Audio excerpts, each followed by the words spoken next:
this unboxing is a paperback picture book, an invitation to Passover by Rabbi Kerry Olitzky and Rabbi Deborah Bodin Cohen, and illustrated by Mariia Kokler. I don't know if that's like a long. And it's published by Kalaniot books. And it is like, so this one, which also is from the same publisher, about Passover, has a more all-encompassing, old-timey feel. This one feels like a very modern version of Passover. And it looks like perhaps this little girl is celebrating Passover and wants to invite a bunch of friends for whom Passover is, not a holiday that they normally celebrate. And as someone who got invited to Passover when I was in college, it is very fun. Like I love being invited to Passover. It's like a feast and it's like a story. And, it's just a way to learn about another religion. But it's very pleasant, Like I just feel like it has built-in curriculum and built-in like traditional foods that you always eat. And it's just, and it's also something that I feel like it's a holiday where the door's open, like a Jewish family might feel like, oh yeah, this is a good time to invite people over who don't know this holiday or it's new to them, because it's something that we share. So I feel like that is the vibe of this book. And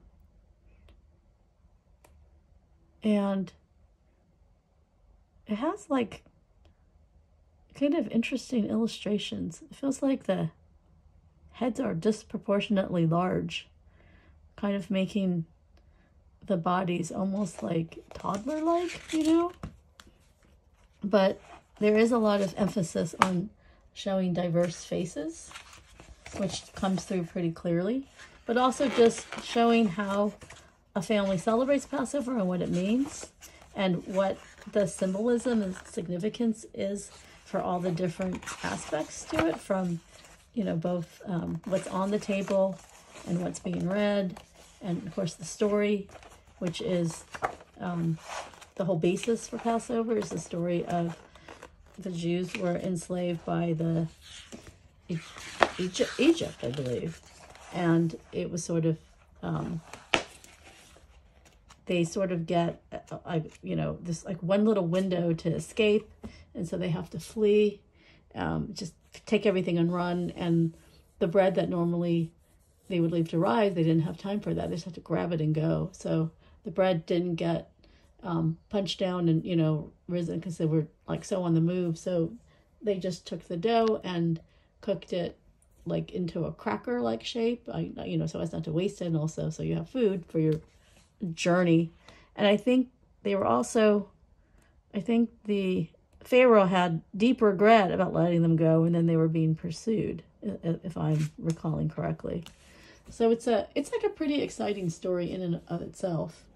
But I think it's just a fun way to learn more about another holiday that maybe some of us are not so familiar with. And also, if we get invited to Passover, then, it won't be such a mystery. So thank you to Kalaniot Books for sending me this book, and thank you for watching.